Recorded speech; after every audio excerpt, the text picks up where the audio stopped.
Goeiemôre, baie welkom by vanoggend se erediens.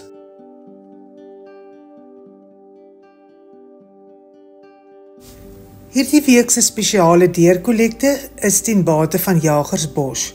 Indien jy 'n bydrae wil maak, kan jy dit by die deure ingee of per EFT of SnapScan oorbetaal. Merk dit asseblief u bydrae Jagersbos.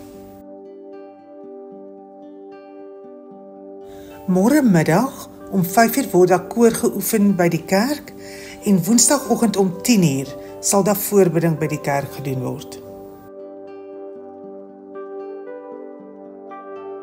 Die week voor Paasfees, dis die week van 13 tot 20 April, gaan daar elke aand 'n erediens in die kerk om 18:30 plaasvind.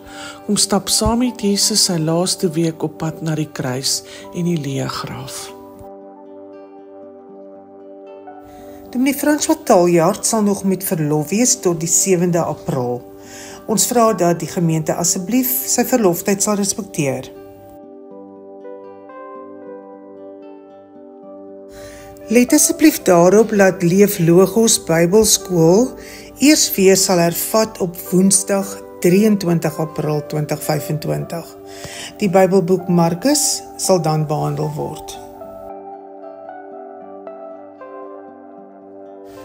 Die winter is op pad en daar's gemeenskappe waar die kinders en die groot mense bitterkoud gaan kry hierdie winter.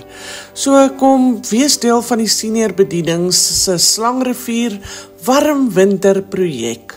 Raak betrokke deur missies en serpe te brou vehikel vir die kinders van Slangrivier gemeenskap. Vir meer inligting skakel gerus vir Dominee François Taljaard of vir Dominee Maurits Heineman.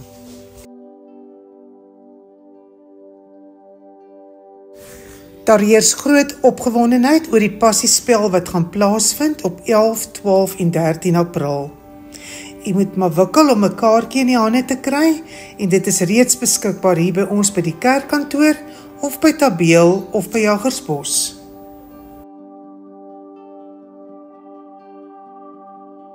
Ons het die volgende lidmaatskapsertifikate ontvang. Sanchin Henning van Lauriersingel 17 het oorgekom vanaf Kerk Sonder Mure.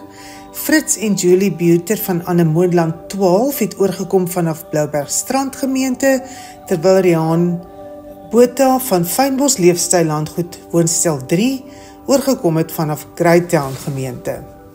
Jeannie de Lange van Lily Slot 14 in Andermilkoot het oorgekom vanaf die Vleie gemeente. Baie welkom hier by ons.